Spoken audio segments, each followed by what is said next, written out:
Let's make haldi outfit from scratch. So ముందు వీడియోలోనే చెప్పాను కదా, హల్దీకి స్క్రాచ్ నుంచి అయితే డ్రెస్ అయితే డిజైన్ చేశాను అని. సో అప్పటికప్పుడు ఊరికే ఆ ఫ్యాబ్రిక్ చూసాము, ఇంకా తీసుకుని ఇలా చేద్దాం అలా చేద్దాం అన్నట్టు చేస్తాము. బట్ కామన్గా ఎల్లో వద్దు అని ముందే ఫిక్స్ అయ్యాను అనమాట నేను. సో మంచిగా కనిపించే ఫ్యాబ్రిక్ ఏదైనా తీసుకుందాం బడ్జెట్లో అనుకునేసరికి ఈ ఫ్యాబ్రిక్ కనిపించింది. మంచి ఇంగ్లీష్ షేడ్ అండి, పైగా లైట్ పిస్తా గ్రీన్ కలర్ ఆ ఫ్యాబ్రిక్ కావచ్చు. దానిపైన వచ్చిన ప్రింట్ చూసారా ఎంత బాగుందో, పైగా ప్రింట్తో పాటు సో పైన కింద వచ్చిన బర్డ్స్కి బీచ్ వర్క్ అయితే వచ్చిందనమాట. మెయిన్ ఆ డిజైన్ అయితే హైలైట్ అయిపోయింది. అండ్ ఇంకా బ్లౌజ్ అయితే ఈ విధంగా సింపుల్గానే స్టిచ్ చేపించేసాము. సో ఎటువంటి మగ్గం వర్క్స్ బ్లౌజెస్ కానీ ఏమీ చేయలేదు, జస్ట్ ఆ ఫ్యాబ్రిక్ని ఇంచక్క ఈ విధంగా సింపుల్గా స్టిచ్ చేపించా. అండ్ లోపల కూడా ఎక్స్ట్రా స్టిచ్చింగ్స్ అయితే ఇచ్చాను చూసారా.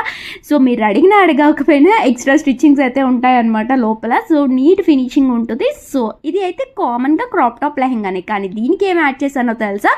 సో కామన్గా ఓనీ కాకుండా ఈ విధంగా long over coat type shirt type అయితే ఈ విధంగా స్టిచ్ చేపించాను అనమాట. అండ్ మొత్తం బోర్డర్ చుట్టూ సో ఈ బీట్స్ లేస్ బోర్డర్ అయితే తీసుకుని ఈ విధంగా స్టిచ్ చేపించాను. అండ్ షేడ్ కావచ్చు అంత మంచిగా సెట్ అయింది. మరి మీకు ఎలా అనిపించింది? అలాగే మీకు ఎటువంటి అయినా కస్టమైజేషన్స్ డ్రెస్సెస్ కావాలి అంటే నాకు మెసేజ్ చేసేయండి. And do follow for more videos. Bye.